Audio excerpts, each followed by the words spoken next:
अस्सलामुअलैकुम and welcome to my YouTube channel. आज की वीडियो में हम बात करेंगे टायर साइज़ अल्ट्रेशन के बारे में। किस किस्म की अल्ट्रेशन हम टायर साइज़ में कर सकते हैं और उनके क्या इम्पैक्ट होते हैं, एडवांटेजेस और डिसएडवांटेजेस को भी आज की वीडियो में मैं डिस्कस करूंगा। तो दो किस्म के अल्ट्रेशन जो हो सकती हैं, एक तो आपकी टायर की जो रिम है, डाया है, उसमें भी अल्ट्रेशन हो सकती है, उसको आप साइजिंग कहते हैं। फॉर एग्जांपल ये टायर 12 इंच का है, तो इसमें अगर हम 13 इंच का रिम लगाते हैं तो उसके क्या एडवांटेजेस और डिसएडवांटेज हो सकते हैं। और सेकंड जो हमारे पास आती है वो विड्थ की है कि टायर की जो विड्थ है उसमें अगर हम इंक्रीज़ करें तो उसके क्या एडवांटेजेस और डिसएडवांटेज हो सकते हैं। और इसी तरह सिमिलरली एस्पेक्ट रेशियो जो है उसमें अगर आप इंक्रीज़ या डिक्रीज़ करते हैं तो उसके क्या इम्पैक्ट हो सकता है आपकी टायर के ऊपर। इस चीज़ को आज की वीडियो में हम स्टडी करेंगे। और मेजर जो अप साइजिंग होती है वो आपकी अप साइजिंग ही होती है, डाउन साइजिंग की तरफ तो कोई नहीं जाता। लेट्स सपोज अगर इस 12 इंच फ्रेम को हम 13 इंच के साथ रिप्लेस करते हैं या फिर इस विड्थ को 145 इस केस में है तो 155 या 165 करते हैं, तो उस केस में मैं वीडियो के एंड पे आपके साथ एक टेबल शेयर करूंगा जिसमें आपकी जो ओवरऑल रीडिंग है वो अफेक्ट ना हो। स्पीडोमीटर की और ओडोमीटर की रीडिंग अफेक्ट नहीं होगी। वो आप वीडियो के एंड पे एक टेबल देखेंगे, उसमें मैं आपको टेक्निक बताऊँगा।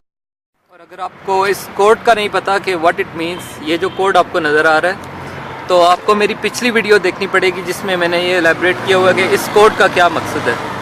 आप मेरी वो वीडियो देखें जिसमें मैंने इस कोड को डिकोड किया हुआ है। अभी आप स्क्रीन पे देख रहे हैं कि जो टायर अप साइजिंग है इसके मेजर इफेक्ट्स किन किन सिस्टम्स पे होते हैं।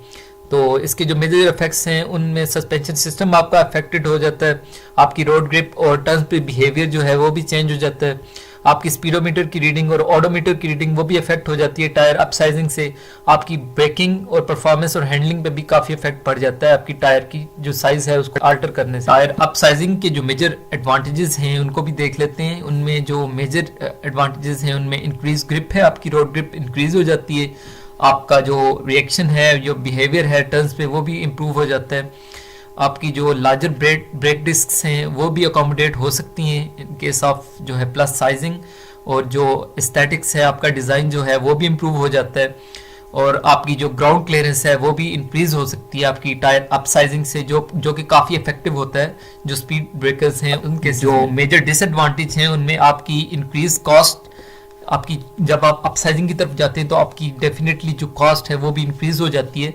आपका जो सस्पेंशन सिस्टम है वो भी इफेक्ट हो रहा होता है क्योंकि आपका जो सस्पेंशन सिस्टम है वो उन पर्टिकुलर टायर्स के लिए डिज़ाइन होता है। तो जब आप टायर की अप साइजिंग करते हैं तो आपका सस्पेंशन सिस्टम जो है वो भी काफ़ी इफेक्ट होता है।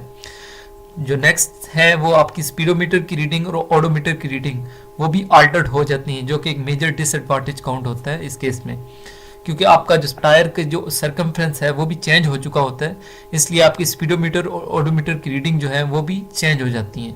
तो इफेक्टिव मेथड जो है वो चेक कर लेते हैं कि आपकी टायर अप साइजिंग का इफेक्टिव मेथड क्या हो सकता है। ये एक एग्जांपल मैं आपको दे रहा हूँ जिसमें हमने 175 विड्थ को 185 की विड्थ के साथ जो है रिप्लेस की है, और जो 13 इंच का जो रिम है उसको हम 14 इंच के रिम के साथ रिप्लेस कर रहे हैं, लेकिन ओवरऑल जो आपका टायर का डायमीटर है या ओवरऑल सरकमफ्रेंस है वो चेंज नहीं होगा, जिसकी वजह से आपके जो ओडोमीटर है और आपकी स्पीडोमीटर की रीडिंग है वो भी इफेक्ट नहीं होती।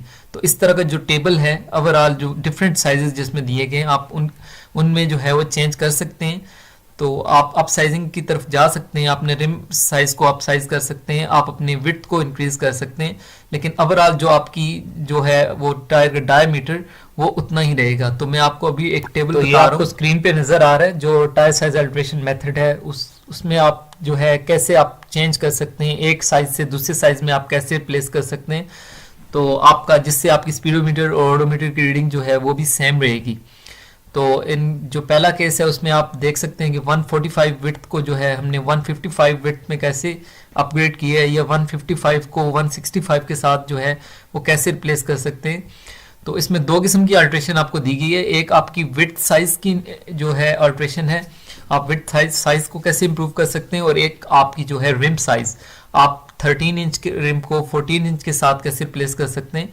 बेसिकली जो यहाँ पे किया गया वो आपकी एस्पेक्ट रेशियो जो है उसके साथ प्ले करके, ताकि आपके जो टायर का ओवरऑल जो है सरकमफ्रेंस है या ओवरऑल डायमीटर है वो चेंज ना हो। इसमें दो किस्म की अल्ट्रेशन आपको दिखाई गई है, एक आपको विड्थ की अल्ट्रेशन दिखाई गई है, जो टायर्स की विड्थ है वो इंक्रीज करके आप कैसे कर सकते हैं, और एक आपको जो रिम साइज है फॉर एग्जांपल 12 इंच को 13 इंच में कैसे कर सकते हैं, या 13 इंच को 14 इंच में कैसे कर सकते हैं, वो भी आपको दिखाया गया है। या आप दोनों चीज़ें, आप टायर की विड्थ और रिम साइज वो दोनों कैसे इंक्रीज कर सकते हैं, वो भी आप देख सकते हैं। ये आपका जो पेज 2 है, इस पे आपको कुछ बड़े साइजेस जो है कंपैरेटिवली उससे बड़े साइजेस वो भी दिखाए गए हैं, यानी कि 175 विड्थ या 185 विड्थ और R13 या R14 साइजेस जो हैं वो भी आपको दिखाए गए हैं कि उनमें आप अल्ट्रेशन करना चाहें तो वो आप कैसे कर सकते हैं। उम्मीद है आज की वीडियो आपको पसंद आई होगी, और मज़ीद वीडियोस के लिए मेरे चैनल को सब्सक्राइब करें और वीडियोस को लाइक करें। मिलते हैं नई वीडियो के साथ। अल्लाह हाफिज़।